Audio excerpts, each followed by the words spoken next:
Hi, I'm Beth, and welcome to Beautiful Ashes Podcast. This is podcast number 2, chapter, The Foundation.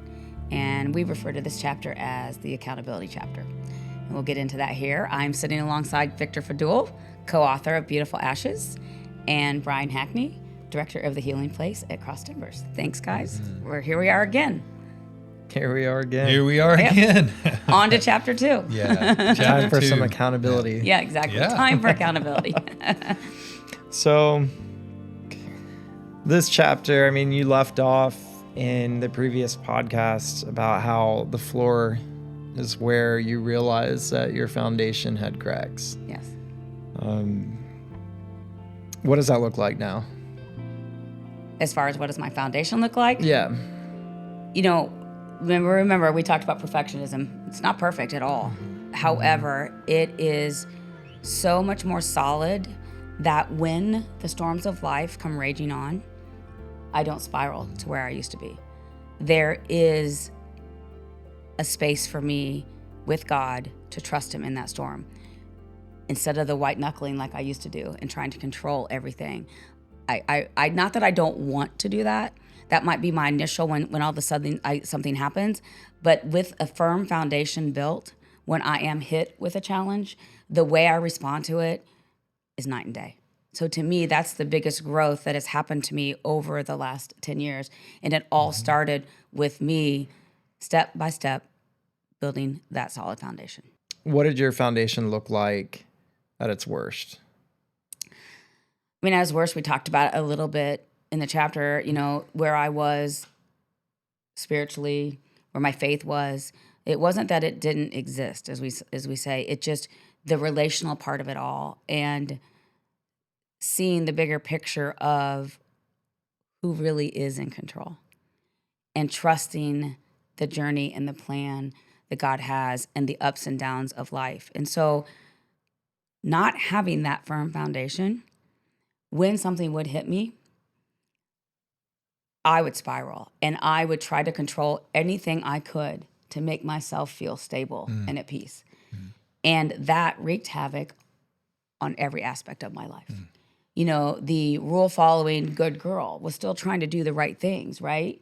But in that process of trying to feel stable, I was sabotaging almost every relationship that I had, and not knowing that even though I thought I was doing the right thing, I didn't know how to bring God into those circumstances, and how to seek wise counsel, how to just sit in peace as everything is raging, and understanding that He's got this, and I don't have to control everything. I think of, you write about it, the cracks, things that are revealed when the foundation is, it's not sound. And you talked about scripture. Is it on sand, or is it on a firm foundation, an anchor, a rock, something that's solid?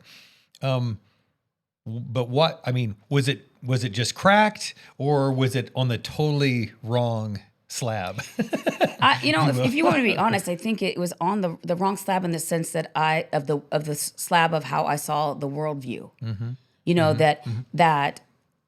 That the way that my life was, if to judge if my life was going well or not going well, it was what the world told me, that lens. And so the foundation I was sitting it on was that. And so when you are in that position where you believe that you're going to get your worth, your value, all of that from what the world tells you, that is not sustainable. That is fleeting. People will disappoint you. People will let you down.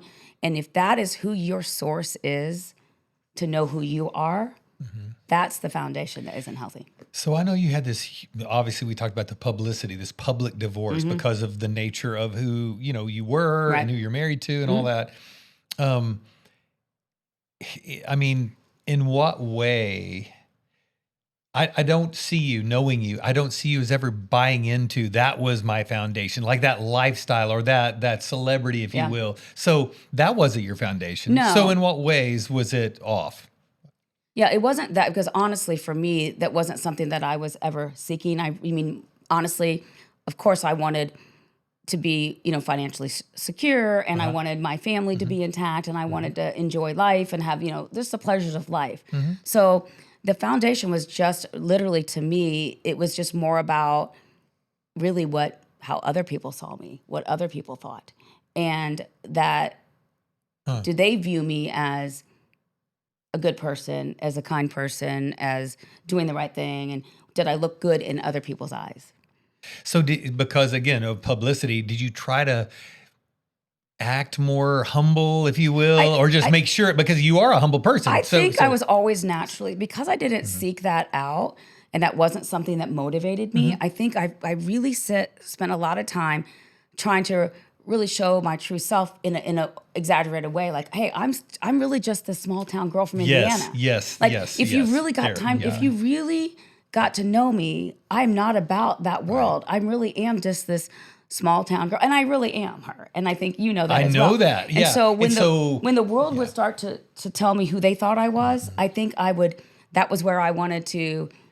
Hey, no, that is not who I am. My family is number one. That is who I care about, and these are my roots, and these are my belief systems, and that doesn't matter in the end of the day. And so I spent a lot of time, I think, wanting people to see that side of me when they wanted to frame who they thought I was. So you were having to expend extra energy to make sure you weren't misunderstood. Like, that's not who I am, right? It's a whole nother house of cards. Yeah, it is. Yep.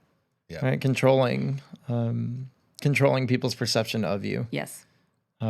Which plays right into also controlling life and it panning out exactly the way you want it to look. Yes. Because if people are going to see that image, you have to uphold that image. So it kind of goes hand in hand. So what did you do to figure out where the cracks in your foundation were? That's why we call this chapter accountability, right? You really have to sit inside of your own side of the tracks of breaks inside of relationships and the way you were living your life. And even though I know I am a good person, I am a kind person, all those things, I still had areas that God really wanted to work on my heart on. Yeah. And I had to, it's like I said, we talked about this in the last chapter. It is easy to sit in victimhood. It really, really is. And I did that for a while. And it really beats you down when you're in that space. And so if you want true freedom, it really is about owning your side. So for me, one of the greatest things I did because of Victor is, and I'm going to let him tell a little bit about this, what it actually means to do step 4, an inventory, which is out of the 12 steps of AA, which Victor, I'll let you kind of take that and tell you how you walked me through that. For listeners who don't know my story, I was walking a journey of sobriety and, embarked on the 12-step process. And for anyone out there who knows the process, step 4 is a searching and fearless moral inventory.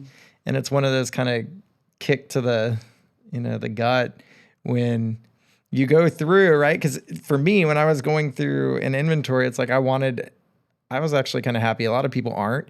I'm like, you're sitting on the other side of me and you're going to have to listen to me and then you're going to commiserate. Like you're going to agree with me. Sure. Right? Like I'm resentful and here's how the world has wronged me. Right. And the kick to the gut was, cool. Okay. Yeah, I hear you. And what part of self was like hurt or threatened and what could you have done differently? But then there's this question at the end of all of that. So disregarding all of that entirely, where are you at fault? Mm-hmm. Yeah. And I remember being like, wait, what? I mean, I don't Wait, get to. Were you not listening? Yeah. I don't get to talk about everything that was done wrong to me. Right. Wait a minute, I have to disregard that. What did you Fault? do? Yeah. Me? Yeah, exactly. No.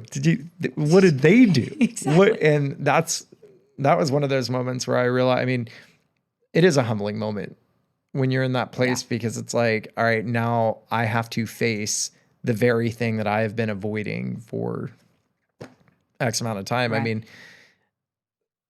so funny. I just remember back to that moment, I feel like I was pretty gentle in the delivery of like, hey, this could be something that's helpful. you should consider taking a look at this inventory. It's something I did, super helpful, gave you the papers. And what did I do with it? They stayed on the floor, the back floor of the car or something like that. They were stuck somewhere. Like them between the seat or something. I don't know what, yeah. You made the point last time that we want to be validated in our Yeah. pain at first. And Sure. you did Right. that. And that's where you develop that relationship and that rapport. And that is now she important. knows Yeah. you I can care trust about me. But after you've done that, that's Yep. a perfect timing now to place this well-timed question. Yeah. Hey, what could you have done differently? Where could you maybe have fault? Yeah.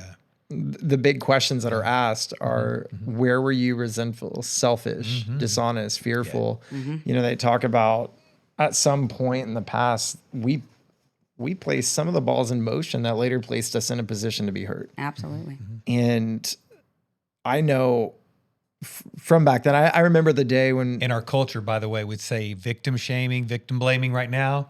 And that's really, again, can that happen? Sure. But that's really an immature place to be. This is such a mature place to be able to say, what part did I play? Yeah. To not frame everything dualistically, saint, sinner, or victim, villain. Right. That's a very binary, dualistic way. Richard Rohr has taught me not to think that way. Yeah. Right? It's like we're simultaneous saint and sinner. Yes. Right? Yes. And that's, taking this way up out of the details, but 30,000 feet, so many of us need to know that, am I a saint or sinner? I'm both. And that simultaneity, I'm usually practicing both of those at the same time. Am I the guy that's going to pass the guy with the flat and go, get out of my way, dang it, I'm late? Or am I the guy that's going to say, man, bless his heart, look, it's raining, it's cold, and stop and help him? It depends. I'm both of those guys. Yeah. It just depends on which one's going to show up in that. True. And we have to remember that. And Yeah. it's okay, to own our Yep. stuff. Yeah. well, that's what the inventory reveals, right? What are the character defects that stand in the way of God's usefulness of me? And that's a place where you came on whatever day it was where you called and said, I'm ready to do your stupid inventory. Yeah. I love it. Because why? Because what we said before, Stupid inventory. I had gotten in enough pain to do something to do different. something different. Yeah. And that's really what it was. The victimhood, like I said, it will destroy you. You will become bitter, cynical, hardened heart. And I did not want to die alone, bitter. And it was going to destroy everything around me. I remember those calls. They're for the first couple of years. For sure, at least. There were when you were talking about the things that would kind of set you off. I got kind of a front row seat to how pervasive it was in your life. Just the way Walking that it the enemy out publicly was even harder because it was everywhere. Everywhere. I couldn't escape it. I couldn't and people got to know it. They got to see it. Yeah. And you had a lot of friends that people do care and they want to be there for you, and great intentions are going to sit alongside you and say, Yeah. and For sure. But Right. something started to happen. I remember even in me as a friend, an hour phone call would go by, and I can do that for so long and kind of be upset and angry, but I do have this weird motive in life of fun, and an hour of a resentful Beth is not fun. Truth. Yeah. And you wouldn't be the only person to say that. Right. And maybe an hour or two you can take, but after 3, 4, and days and weeks, and like Yes. you said, you get stuck in it. Yeah. And that question we talked about when Jesus, said, "Hey, do you want to get well?" Yeah. And something deep inside of Bitter Beth wanted someone to ask, "Hey, do you want to get well?" Yeah. You really, because if they don't ask that, you don't know what else to do except Right. be bitter You don't. and commiserate with your friends who want to. Yep.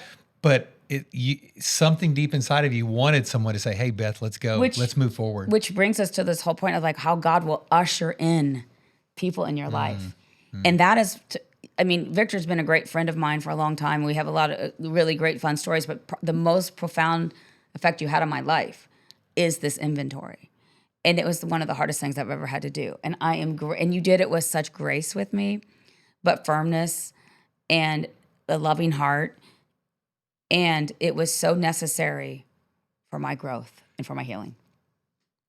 what's the fear? It's okay. like that. What's the fear for someone sitting out there and your friend's gone through this horrific thing and they're in a bad place and then they are in pain and you want to validate that pain. What's the fear, Victor, of being the one to say, hey, how about looking at this inventory? Why would you hesitate to do that? I mean, you did it at some point, but what's the fear?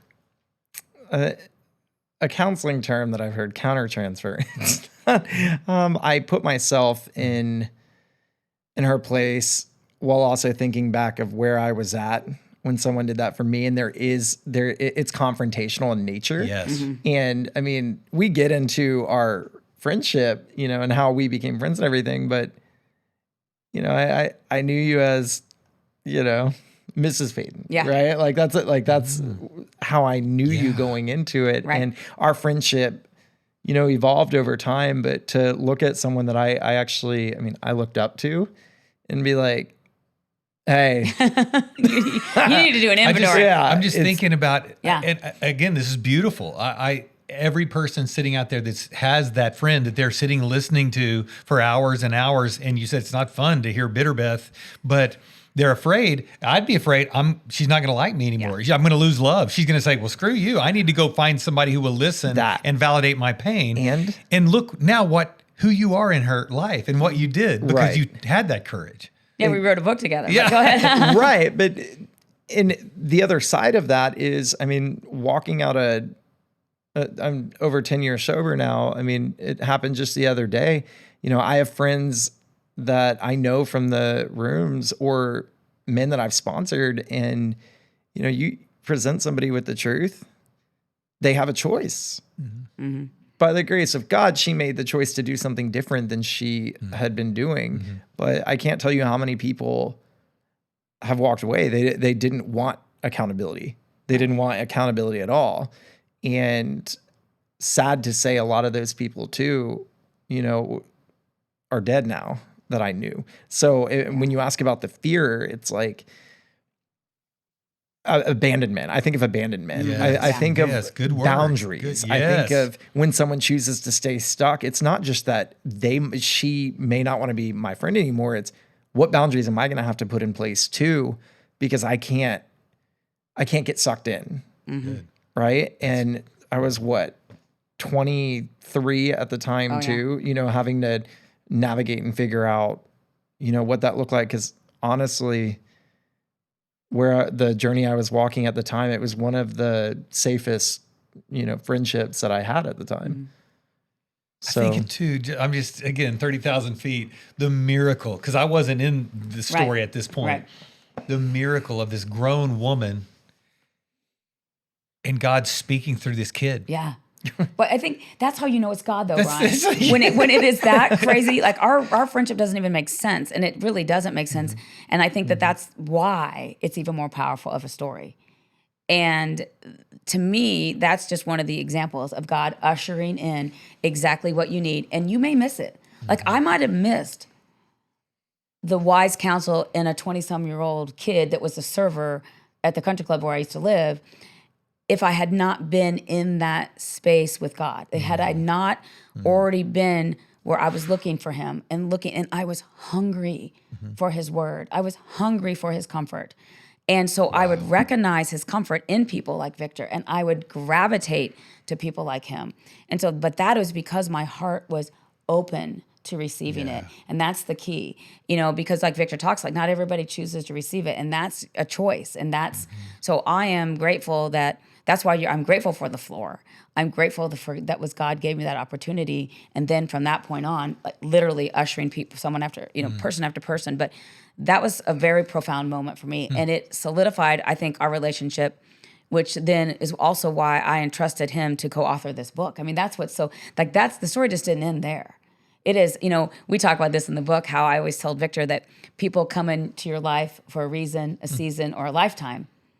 I literally thought this was a season. Not sure the reason, but it was just beautiful. And so good. We share this a lot, but it starts off with even it's the design of the cover of the book.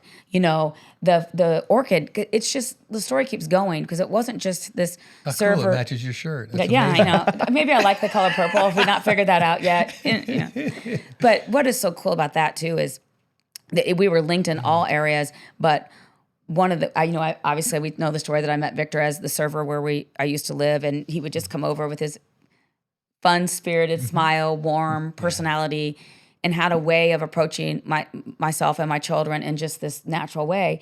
And then over a period of time, when I was walking through my dark times, he would come over with my girlfriend that was there with me, and he would just interject little things at times, and it was just this comfort. And then one day, unbeknownst to me, but somebody else that was actually at the club, Cheryl, who was also great friends with Victor, she just always had that bird's eye view, and she just knew that I was struggling. And so she literally sent Victor down with this purple orchid.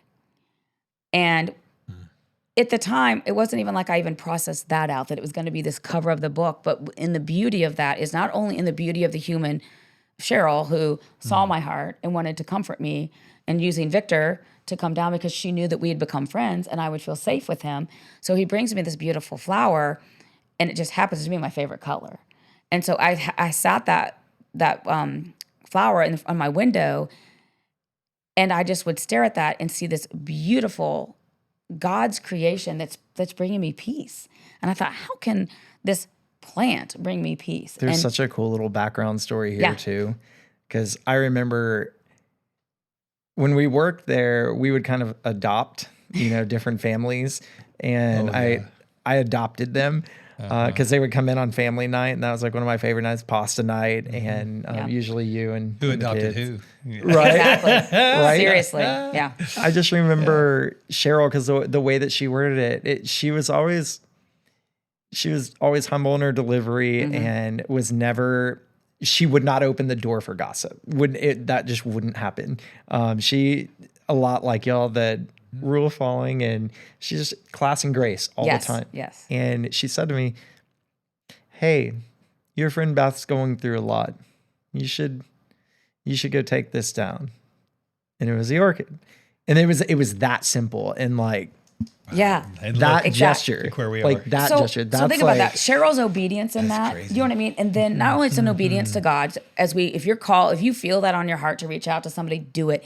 And then Victor doing that, but then also my ability to receive it, because it goes both ways. God's going to show up. That's one of the ways I felt like he was ushering people in and things in through people, through a flower, through something that was just comforting me. But we have to have a softened heart to receive that. Which I was going to also say, it took where I was at, what I was doing for God to even be able to use me at that point was I was going through a lot, but I was seeking. And so I can tell you, I was listening to sermons by Robert Morris when I would open up the club for like an hour, and then Cheryl would come down and make her coffee, and I'd be like, "Cheryl, I heard this in the sermon. I don't know how I feel about it." And she goes, "Well, what does God say about it?" I'm like, "Well, but it makes me feel this way." And she's like, "That's nice, but what does God say about it?" And, we were having these conversations, and I was being filled constantly with the word, which opened me up to be a conduit for God to work in and through to positively affect her life. You keep saying you have to be in that place. And again, you'll hear me say it probably in every episode, enlightenment at gunpoint. Yeah. We think that somehow we're going to, because we love God and Jesus died for us, and so we're going to serve him, and we're going to voluntarily take this thing and go get it. Right. But it's involuntarily given to us through the what made you able to receive it. It was this hell that you were experiencing, right? Yeah. And so in Richard Rohr's book, The Wisdom Pattern, he talks about, and in Falling Upward, he's written another one, but he talks about there's construction, deconstruction, reconstruction, order, chaos, reorder. You could say fall, winter, spring. Yeah. Biblical terms, it's life, death, and resurrection. But if you look at all those, he says there's no nonstop flight from box 1 to box 3. Yeah. You have to go through the chaos. You do. You have to go through the disorder. Yes. You have to go through the death. Again, you can prop up the old life, but you have to go through that middle before you ever get to this. Yeah. And look, this is news to most Christians. Again, we're trying to just white and knuckle our way and keep it all together, and he's waiting for us to die. Yeah. And that sounds so counterintuitive to people who want to be good, but again, there's shame. Yeah. And so, yeah, It's why I can be grateful for the floor now. Like that's why that most painful experience that I had, I'm so, because to me that it was my death. That was death to self. That was death to the life that I thought I had. That was death to my plan.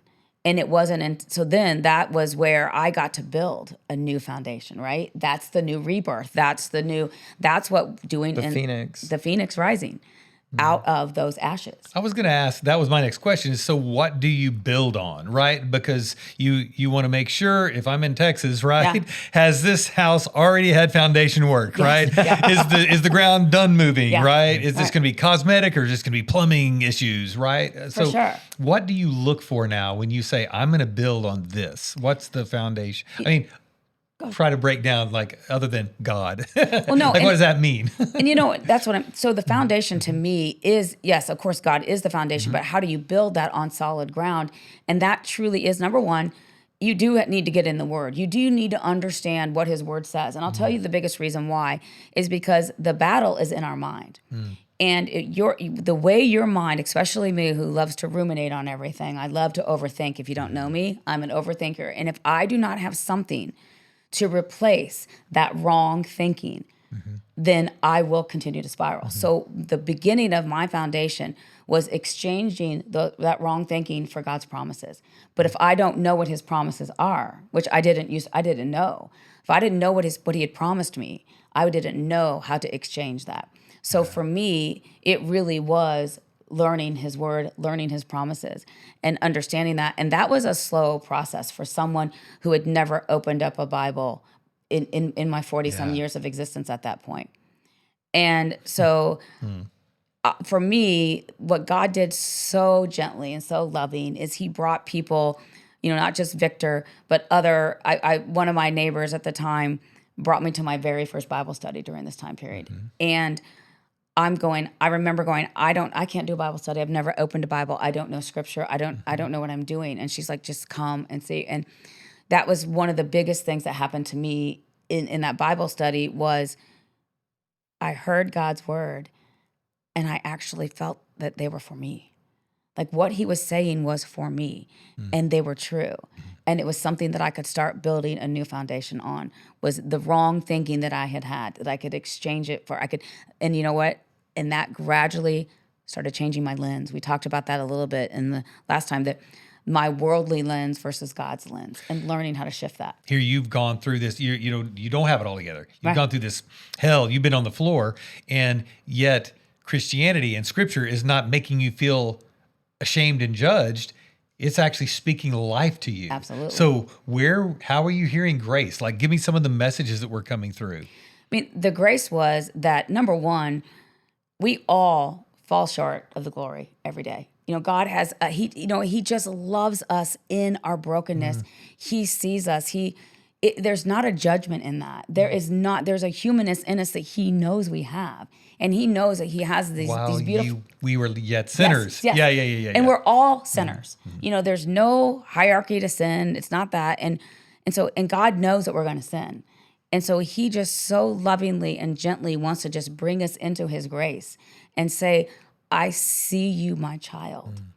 I love you. You were fearfully and wonderfully made, and I have a beautiful plan for you. You are special. You are there is something for you on this earth. There is a reason that I knitted you in your mother's womb. All these things were just like to separate myself, that I matter, that I have worth, and that I am not rejected. Well, and this is a really hard place after, for instance, like after an inventory.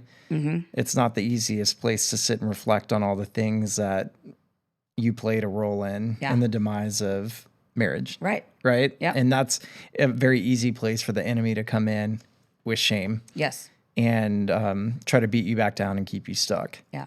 And so learning the truth around how God sees you is exactly that. That is the antidote to shame. It's knowing that, yeah, you know what, I did these things and it didn't play out well. And here's what I'm going to do differently so that I get different results. Right. After you own your inventory, and you can feel beat down about that. And that is that place where you have to allow God to, because he lovingly sees that. It's not a harsh judgment, it's not that, but he does want you to live the heaven here on earth. He blueprinted us in his image. Yeah. He made us in his image. So we always start with Genesis 3. If you go back to Genesis 1, you know, he created us in his image. He said it is good. Yes. So he blueprinted Beth, and then we knock out walls and we add rooms, and by the time, you know, he looks, he's what who said who made this, right? And it's like the master builder. You said, you know, he wants better things for us. He didn't want you to live life with a faulty foundation. No. But I mean, again, if it's built on sand, it's gonna fall. So it's like, I've got to do the rebuilding. This master builder comes in and takes you back to who you were created to be and blueprinted to be. Yeah. And it's you believing that, like, Yes. is this good for me? I mean, is this true? Could he really love me as I am? Right. Not as I should be? Right. Because I'll never be as I should be? Right. Like, that grace is so extravagant and it's so scandalous, but is it true? And most of us think it's true for other people, but it could be true for me. Very true. You know? I was just thinking when you said that, I mean, there are people, you know, when describing your story have been like, well, it may have been a little bit easier for you to come out on the other side of this. And I know even during the writing process, you know, we had friends that kind of felt like they were in that place too. Like, well, it's different for me. Something I refer to that as terminal uniqueness, right? We don't have to stay stuck. And in order to build a firm foundation, we can't isolate ourselves. We can't create this unique thing that we're inside of where no one can reach in, speak into. Our situation is so different that nobody understands. I don't want anyone listening separating themselves if they know your entire story, right? If they know the big life, right? To think, I'm never going to get out of this because of where I'm at, whether it be physically, mentally, financially, whatever the case may be. I don't want someone to feel like they have to have anything of the world in order to begin building a new foundation. And I love that, Victor. Thank you for. But that's why I wanted to highlight exclamation point the floor. Yeah. Like, it didn't matter where you come from, what you got. Like, when you literally say, I have nothing, I am powerless, like, I am done. You know, if something outside of me doesn't revive me, I'm going to remain dead. Yes. You know? What I would say to people that are trying to work through their foundation process, it really is, the first one is, again, through the inventory, but then the openness of receiving it and seeing God.